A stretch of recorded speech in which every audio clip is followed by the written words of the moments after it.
When a car manufacturer puts the letter S on one of its cars, it says something to car enthusiasts. And Aston Martin has been doing that since the 1950s. Its latest is this. It's the DB12 S. We're now going to drive it around France and show you everything you need to know about it. It is still clearly a DB12. Aston Martin hasn't dramatically changed the styling. In fact, Julian, the designer, talked us around it earlier, and there are some interesting bits and pieces to enhance the presence, if you like, but a lot of them are functional. For instance, this carbon fibre detailing down here is all about aerodynamics, and there are a few other aerodynamic tweaks throughout the car I'll show you. The headlights are now darkened in here. It's a bit hard to see perhaps with this colour, but it does give the car a bit more presence. All of the cars ride on 21-inch wheels, and this one's got Michelin Pilot Sport S5 tyres, very, very serious tyres. There is a special new Evo wheel unique to this car, which I'll show you in the B-roll. One thing you'll see straight away here is, of course, the S badge. Now, as Aston Martin likes to point out, its badges are not plastic and just printed mass market. These are actually done by a jeweller, and they have enamelling, which is a really nice detailing. If you're spending this much on a car, you like that. Coming around on the side, it is the same profile we're used to. The flush mounted door handles, the swan wing opening of the door, all really, really lovely. Something that isn't new, but I still like to point out because I loved it from the original DB12, is this C duct, it's called. So air comes in through here and actually comes through a load of ducts, comes out at the back on the boot lid for aerodynamics, for balancing the airflow.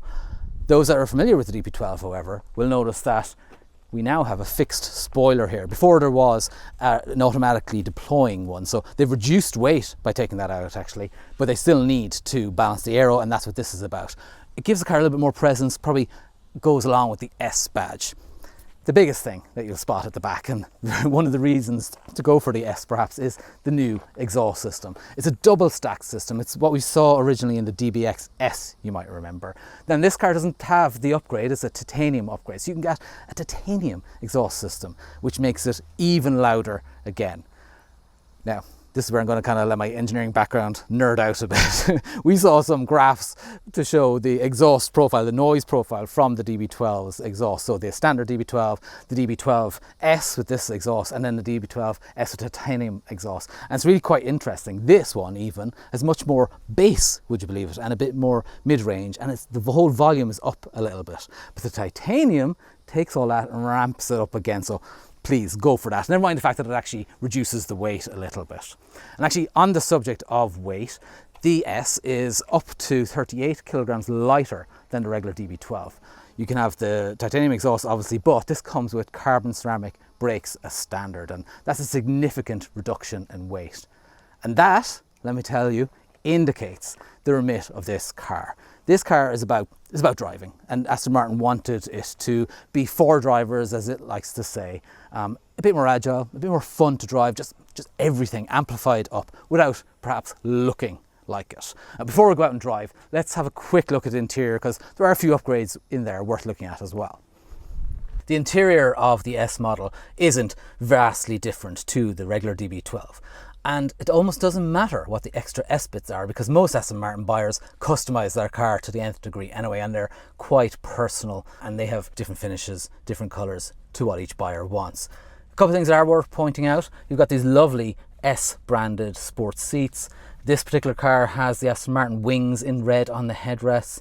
Very, very high quality upholstery. Everything's really tactile and nice to use.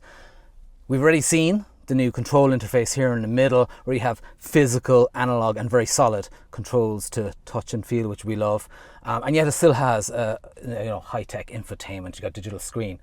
This car now, of course, adopts the DBX's CarPlay Ultra system. So Aston Martin is still the only manufacturer in the world that's using this. It's the next step for Apple CarPlay. It integrates more with the car than perhaps the normal CarPlay does. So it is integrated within the dashboard and everything as well.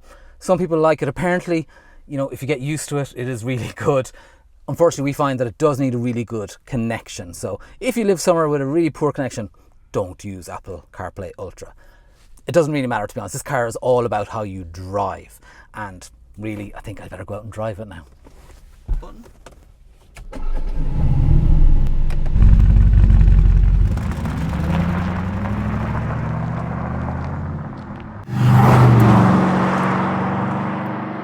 as I mentioned the exhaust, I should probably start with the engine. And a car like this is pretty much all about the engine, isn't it?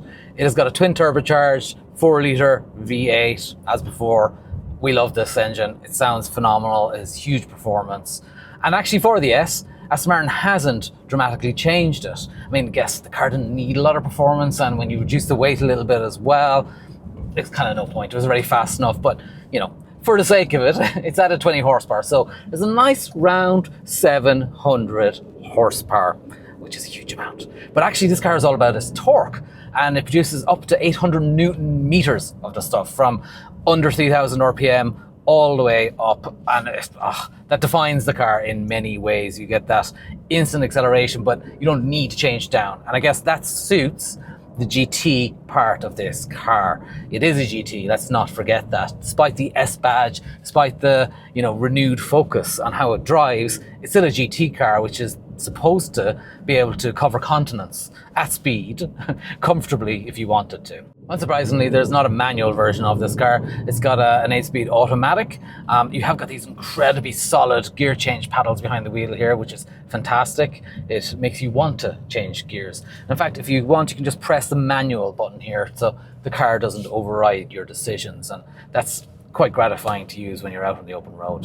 What I really like about this is, I mentioned as the exhaust already, but you don't have to have it in full antisocial mode if you don't really want to. In fact, if you're in the standard GT driving mode, it quietens down the exhaust a bit. And however, if you're out on the open road, there's a little button down here for the exhaust. So you can have it in the GT driving mode, which is at its most comfortable, at its best for long distance driving, yet you can still choose to hear that wonderful V8 anytime you want to.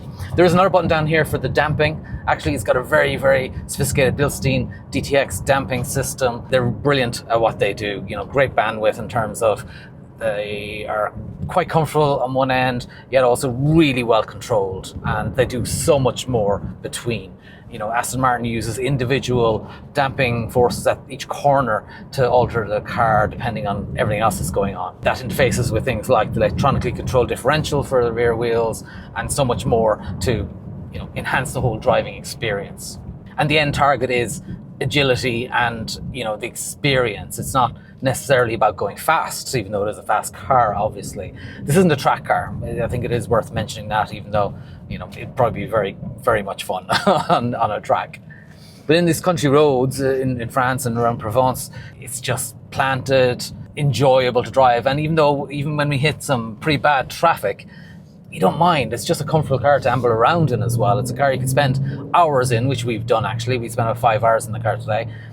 You could spend hours in the car and get out fresh and enjoy every moment of it. You don't need to be using it like the S badge might suggest you will, should we say.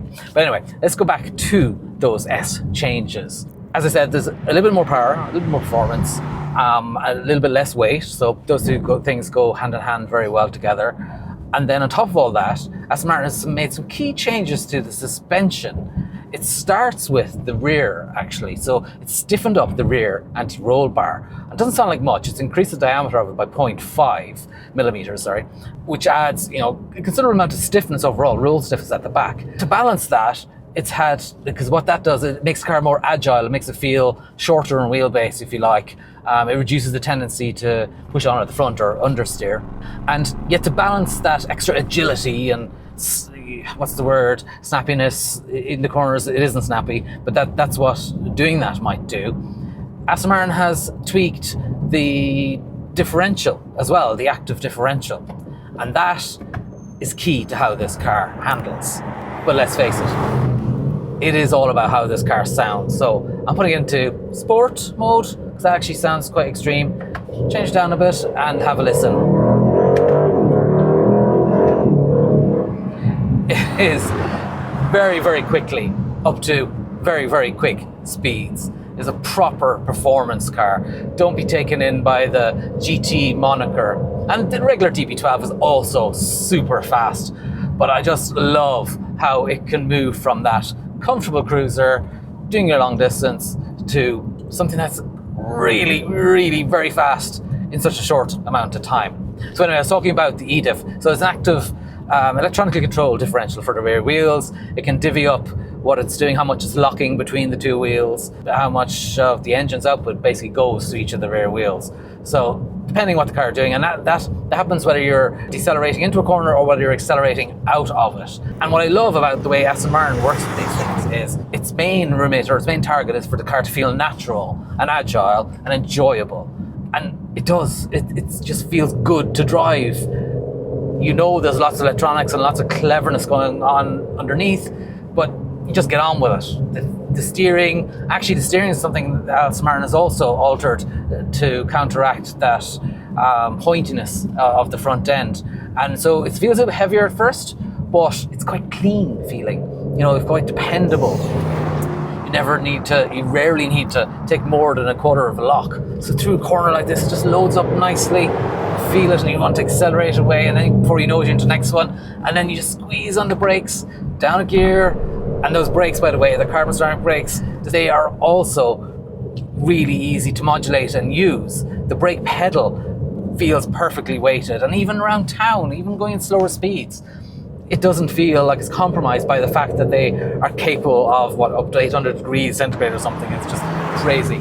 So it's just easy to drive. Now, if you do go into the GT mode is normal, but if you do go into the Sport Plus mode, it does stiffen things up noticeably, and it enhances the responsiveness. So what you do notice around town is that maybe the throttle is just a little bit sharper and harder to drive smoothly. But I think that's a fine compromise to be making. It isn't terrible. And anyway, you can just switch back into the GT mode and amble along, and anybody can drive it smoothly and carefully.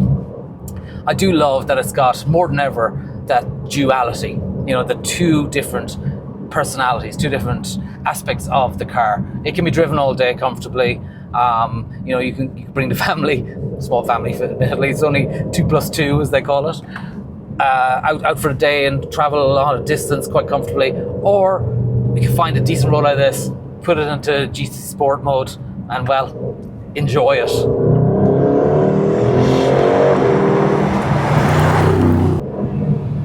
Let's have a little listen to it in the Sport Plus mode. So we're in second gear, and actually it's worth pointing out that the calibration of the transmission does change between the different drive modes. And actually, if using launch control, it also changes how it works to make the gear change even quicker again. But to be honest, I think they're pretty quick anyway. Let's have a little listen here. So we're actually in first. Here we go. That's pretty fast by any measure. Remember, this is rear wheel drive and supposedly not a sports car. Sensational. Now in the Sport Plus mode, the suspension is definitely much firmer, but it's so tied down, it's so dependable, and it's got huge grip from these Michelin tires. You can just really lean on everything, but it's so engaging, so enjoyable. And even when you're not broaching the limits of adhesion, it's just hugely enjoyable. And I think this is why you buy a car like this. You still enjoy driving.